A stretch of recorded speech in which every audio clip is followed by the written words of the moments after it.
సంఘం అంటే ఏమనుకుంటున్నారు? చాలా మంది ఏమనుకుంటారంటే సంఘం అంటే పాస్టర్ గారు పాస్టర్మ్మ గారు ఆధ్వర్యంలో జనాలతో నడిపించబడుతున్న విషయం అనుకుంటారు. కానీ సంఘం అంటే that is the body of Christ.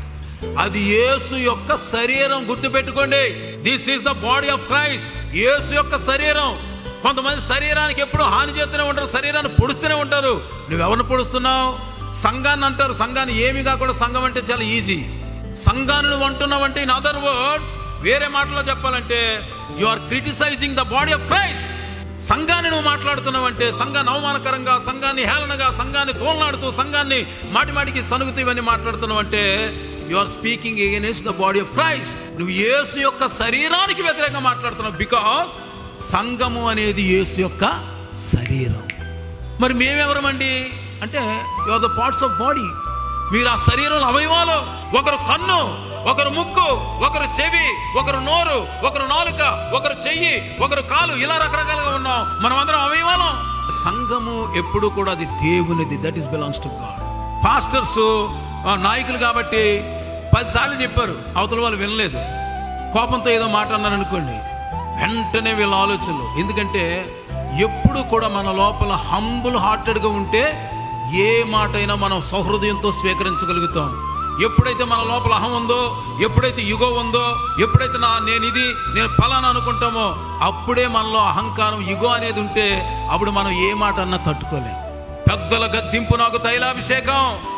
ఇలా గద్దించగానే ఎగిరి తుల్లిపడి ఇంకో సంఘంలో పడడం కాదు, ఎగిరి పారిపోవడం కాదు. ఎప్పుడైనా సంఘం మారావు అంటే ఆ సంఘంలో దేవుని ఆత్మ లేకపోతే, సంఘంలో క్రమశిక్షణ లేకపోతే, సంఘంలో దేవుని సేవకులు దేవునితో నడవకపోతే, పాపాన్ని ఖండించకపోతే, పరిశుద్ధతను ప్రేమించకపోతే అప్పుడు సంఘం మారు. దైవజనులు పాపానికి వ్యతిరేకంగా మాట్లాడుతుంటే, పరిశుద్ధతను ప్రేమిస్తుంటే, దేవుని కొరకు బ్రతుకుతుంటే, రోషం కలిగి జీవిస్తుంటే, అలాంటప్పుడు సంఘంలో ఒక్క మాట దేవుని సేవకుడు అంటే వెంటనే ఎదురు ఇంకో దాంట్లో పడిపోతున్నారు. దేవుని బిడ్డలను గమనించండి. భార్యాభర్తల సంబంధంలో భార్య ఒక్కోసారి భర్తను అనుకోని నీతి లేదని మాట అనొచ్చు, భర్త ఒక మాట అనొచ్చు. అంత మాత్రం చేత విడిపోతున్నారా? అలా విడిపోతే ఈనాడు కుటుంబాలన్నీ ఏనాడో పతనం అయిపోయాయి.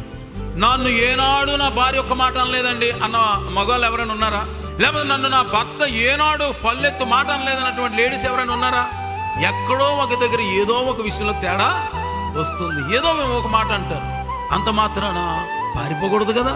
సంఘం అంటే ఈ రోజుల్లో ఎలా ఉంటుందంటే, ఏముంది ఇక్కడ కాకపోతే ఇంకోటి అంటే, సంఘాన్ని అంత తేలికగా చూసేవారంటేనే ఒక దైవజనుగా నేను చెప్తున్నాను, ఎంత మాత్రం కూడా సరైనటువంటి వారు కాదని ఎప్పుడూ నాకు అని ఏదో చిన్న మాట అంటే పారిపోయే మనస్తత్వం ఉంటే ఇక దేనికి? దేవుని సంఘంలో వారు పారిపోవడం వల్ల ఏమి ఇండికేషన్ ఇస్తారు? ఇస్తారంటే, సేవకుడా నువ్వు ఎక్కువ మాట్లాడితే కుదరదు అని ఇండికేషన్ ఇచ్చినట్టు. పాపం కొంతమంది సేవకులు ఏం చేస్తారంటే డబ్బు కోసం ఆలోచన. అయ్యో ఈ కుటుంబం కానీ వెళ్ళిపోతే వీళ్ళుండి వచ్చే దశభాగాలు పోతాయి, ఈ కుటుంబం కానీ వెళ్ళిపోయినట్లయితే మిగతా వాళ్ళందరూ ఏమని అనుకుంటారే, ఈ వీళ్ళు కానీ వెళ్ళిపోయినట్టయితే పెద్ద ప్రమాదం ముంచుకొచ్చేస్తుంది, లేకపోతే ఏదో ఘోరాలు జరిగిపోతాయి. ఏమి జరిగిపోతాయి? గుర్తు పెట్టుకోండి. నువ్వు దేవుని పక్షంగా ఉన్నావా, దేవునికి వ్యతిరేకంగా ఉన్నావా? ఒక దైవజనుడు దేవుని కొరకు మాట్లాడా, దేవునికి వ్యతిరేకంగా మాట్లాడా? That is very important. బైబిల్లో యేసుప్రభు ఒక మాట చెప్పారు కదా, మీరు ఏ ఇంటికైనా వెళ్ళినప్పుడు ఆ ఇంట్లో ప్రవేశించగానే ఏమని చెప్పమన్నారు? మీకు సమాధానము కలుగునుగాక అని చెప్పమన్నారు.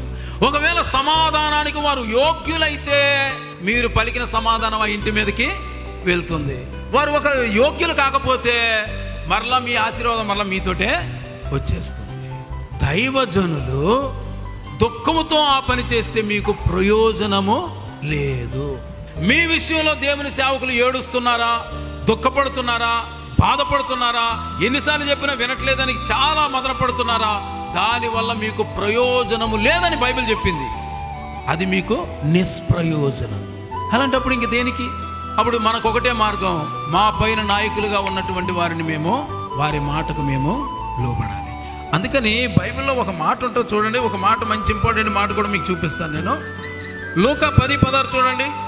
మీ మాట వినువాడు, మీ మాట వింటే నా మాట వింటారని ప్రభు చెప్పాడు. మీ మాట వినకపోతే నా మాట కూడా వినరనే కదా అర్థం. దేవునికి స్తోత్రం కలుగును గాక. కాబట్టి దేవుని సంగమా గుర్తుపెట్టుకోండి, సేవకులు దుఃఖంతో ఆ పని చేయడం మీకు దీవెన కాదు, నిష్ప్రయోజనం. సేవకుల మాట వినండి, లోబడండి, చక్కగా వాక్యానుసారంగా జీవించండి. దేవుడు ఎంతగా దీవించాలో అంతగా దీవిస్తాడు. వాక్యానికి వ్యతిరేకంగా భిన్నంగా ఎప్పుడు దేవుడు పనిచేయడు. వాక్య ప్రకారమే పనిచేస్తాడు, ఆయన క్రియలు చేస్తాడు. వాక్యమే దేవుడు. ఆయన వాక్యానికి విరుద్ధంగా పనిచేసేవాడు కాదు. మీ మాట వినువాడు నా మాట విను. దేవునికి స్తోత్రం కలుగునుగా. అప్పుడు సంఘంలో ఎలా ఉండాలి అని అనే దాని గురించి ఒక్క మాట. మీరు దేవుని మందిరానికి పోయేటప్పుడు మీ ప్రవర్తన అంతా జాగ్రత్తగా